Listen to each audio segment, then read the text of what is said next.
मकर संक्रांति का पर्व धर्म, विज्ञान और प्रकृति का अद्भुत संगम है। सूर्य देव की उपासना और फसल कटाई के इस उत्सव को हमारे ऋषि मुनियों ने एक सांस्कृतिक और वैज्ञानिक धरोहर का स्वरूप दिया है। सदा नवीनम, सदा युवम, सदा जीवनम, सूर्यः सदा ज्योतिर्मय प्रकाशः। यह पर्व केवल पतंगों और तिल गुड़ का नहीं, बल्कि हमारे सामाजिक और सांस्कृतिक ताने बाने का प्रतीक है। चलिए आपको ले चलते हैं जयपुर के 150 साल पुराने हांडीपुरा पतंग बाजार, जहां से हर साल आसमान रंगीन होता है और दिल उमंगों से भर जाते हैं। जयपुर का हांडीपुरा पतंग बाजार, जो सवाई राम सिंह के दौर से पतंगबाजी का केंद्र बना हुआ है, आज भी देश भर से लोगों को अपनी ओर खींचता है। यहाँ की रंग बिरंगी पतंगे और बरेली से आई उच्च गुणवत्ता की पतंगे मकर संक्रांति की शान बढ़ाती हैं। कभी राजमहल की छतों से उड़ने वाली पतंगे अब आम जनता की छतों तक पहुंच चुकी है। यह बाजार न केवल पतंगों की विविधता के लिए मशहूर है, बल्कि कौमी एकता का भी प्रतीक है, जहां हिंदू मुस्लिम एक साथ मिलकर पतंगों का कारोबार करते हैं। लेकिन इस खूबसूरत पर्व पर एक काला धब्बा है, चाइनीज मांझा। प्रशासन के सख्त आदेशों के बावजूद यह जानलेवा मांझा चोरी छिपे बेचा और इस्तेमाल किया जा रहा है। दुकानदारों का कहना है कि वो इसे नहीं बेचते, फिर भी यह बाजार तक कैसे पहुंचता है? हर साल इस मांझे से होने वाली दुर्घटनाएं एक बड़ा सवाल खड़ा करती हैं। क्या प्रशासन और जनता मिलकर इसे रोकने के लिए कदम उठाएंगे? अभी हम मौजूद है राजधानी जयपुर के हांडीपुरा इलाके के अंदर, जो कि पतंग वालों का मोहल्ला कहलाता है। और मकर संक्रांति के ऊपर और उससे पहले भी पतंगों का सबसे बड़ा बाजार यहाँ पर लगाया जाता है। हमारे साथ खास बातचीत के लिए मौजूद है यहाँ के दुकानदार, उनसे हम मालूमात करेंगे क्या कुछ खासियत है इस मार्केट की।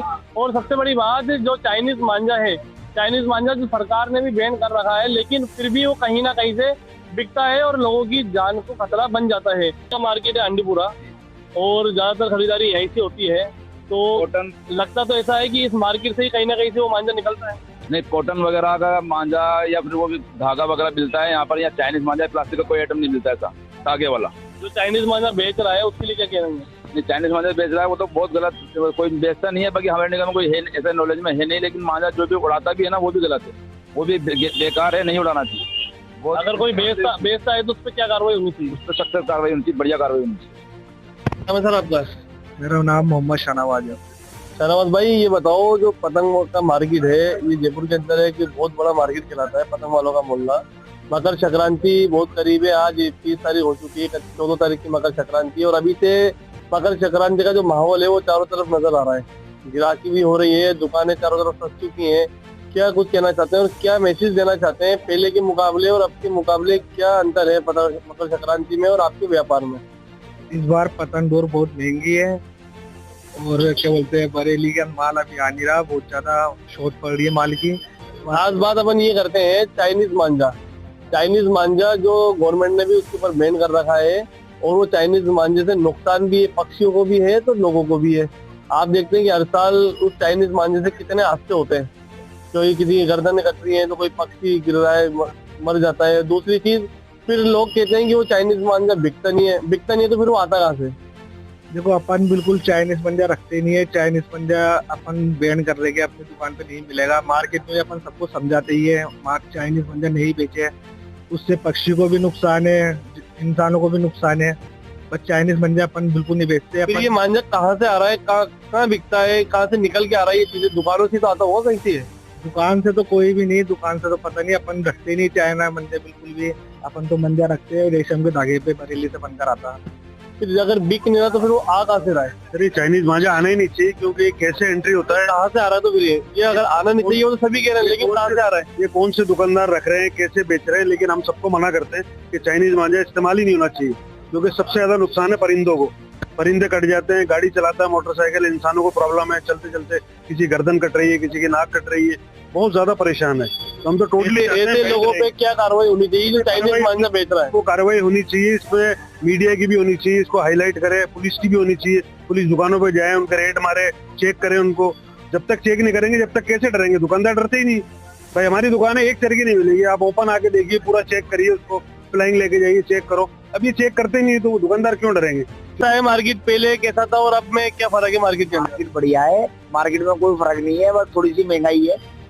महंगाई से थोड़ा सा ग्राहकों को कंफ्यूजन होती है कि यार इतनी महंगाई थोड़ी होती है, समझ लो आप।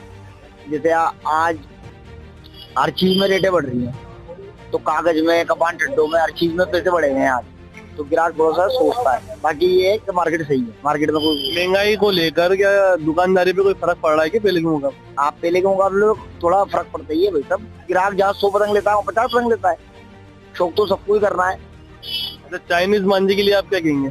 चाइनीज मांझा हम ना बेचते हैं और ना बेचने देते हैं किसी को। ये मांझा ना तो आप बेचते हो, ना कोई कह रहा की मार्केट में बेचने देते हैं, फिर आता कहाँ से है? हमारी एक यूनियन बनी हुई है, हम किसी को बेचने नहीं देते हैं। ये मांझा आता कहाँ से है फिर? ये मांझा भाई साहब हमें क्या मालूम कहाँ से आता है, अब ये तो प्रशासन का काम है, वो पता करे कहाँ से आता है। कुछ भी ना करे तो अच्छा है, इससे क्या है, देखो किसी को नुकसान हो तो उससे बढ़िया पर पतंगबाजी ना करो आप। चाइनीज मांझा ना तो यूज करो, कोई करता है तो उसके खिलाफ सख्त से सख्त कार्रवाई करी जाए। मोहम्मद शकील जी ने बताया कि चाइनीज मांझा हम ना तो बेचते हैं और ना ही इस मार्केट के अंदर कहीं बिकता है। ये कहाँ से आ रहा है ये हमें नहीं पता, लेकिन जो भी बेच रहा है उसके खिलाफ सख्त कार्रवाई होनी चाहिए। और इस मार्केट की खास विशेषता है कि काफी दूर से लोग खरीदारी करने आते हैं, क्योंकि यहाँ की क्वालिटी और यहाँ का व्यवहार और यहाँ की प्राइस बहुत अच्छी है, इसलिए दूर दूर से लोग खरीदारी करने यहाँ पर आते हैं। और 100 साल के करीब इस मार्केट को हो चुके हैं लगते हुए, इनके दादा परदादाओं के जमाने से ये मार्केट लगा आ रहा है। पहले हल्दियों के रास्ते भी चला गया था, लेकिन वापस इसी जगह पे इस मार्केट को संचालित कर दिया गया है। कैमरा पर्सन साबिर के साथ मैं आदिल खान, जनता दरबार न्यूज, जयपुर। मकर संक्रांति सिर्फ एक पर्व नहीं बल्कि हमारी आस्था और वैज्ञानिक समझ का प्रतीक है। इस दिन सूर्य मकर राशि में प्रवेश करता है और दिन रात का संतुलन बदलने लगता है।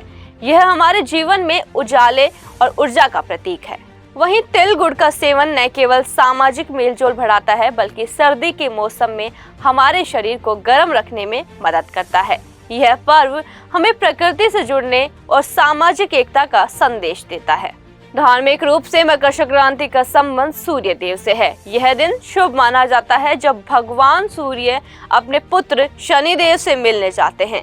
इसी कारण इसे पिता पुत्र के प्रेम का प्रतीक भी माना गया है। गंगा स्नान, दान पुण्य और तिल गुड़ के सेवन का विशेष महत्व है, जो इस दिन हमारी आत्मा और शरीर को शुद्ध करते हैं। वहीं वैज्ञानिक दृष्टिकोण से देखें तो मकर संक्रांति के बाद से दिन बड़े और रातें छोटी होने लगती है। यह ऋतु परिवर्तन का समय है, जब सर्दियों की ठिठुरन कम होने लगती है और मौसम में संतुलन आता है। तिल गुड़ जैसे खाद्य पदार्थ हमारे शरीर को गर्म रखने में मदद करते हैं, जो इसे बदलते मौसम के लिए आवश्यक है। यह पर्व हमें सिखाता है कि प्रकृति से जुड़ना और उसका सम्मान करना हमारे जीवन को खुशहाल बनाता है। तो आइए इस मकर संक्रांति पर अपनी आस्था और वैज्ञानिक दृष्टिकोण का संगम करें और इस पर्व को पूरी उमंग और ऊर्जा के साथ बनाएं।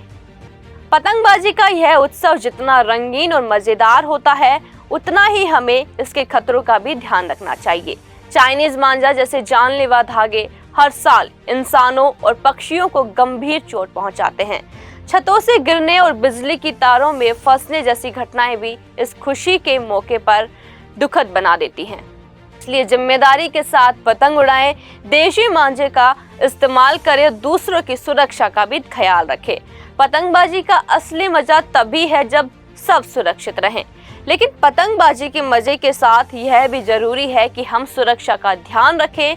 हर साल छतों से गिरने, चाइनीज मांझे से घायल होने और पक्षियों की मौत के कई मामले सामने आते हैं।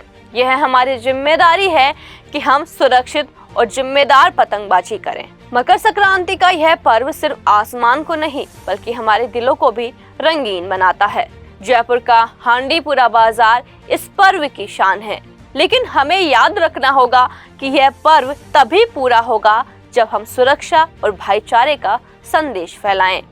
प्रशासन से हमारी अपील है कि चाइनीज मांझे पर सख्ती बढ़ाई जाए और लोग अपनी जिम्मेदारी समझें। इसके साथ ही पतंगबाजी के दौरान पक्षियों और बच्चों का विशेष ध्यान रखें। आइए इस मकर संक्रांति पर अपने आसमान को पतंगों से और अपने जीवन को खुशियों से भर दें। तो दोस्तों, अगर आपको हमारे ये खास पैकेज पसंद आया हो तो इसे लाइक करें, अपने दोस्तों और परिवार के साथ शेयर करें। हमारी लेटेस्ट खबरें देखने के लिए नीचे दिए गए सब्सक्राइब बटन पर क्लिक करें और बेल आइकन को दबाना ना भूलें ताकि आपको हमारी हर नई खबर की नोटिफिकेशन सबसे पहले मिले। जुड़े रहिए जनता दरबार न्यूज के साथ और देखते रहिए जनता दरबार न्यूज, जहां खबर मिलती है सबसे सटीक और सबसे पहले। नमस्कार।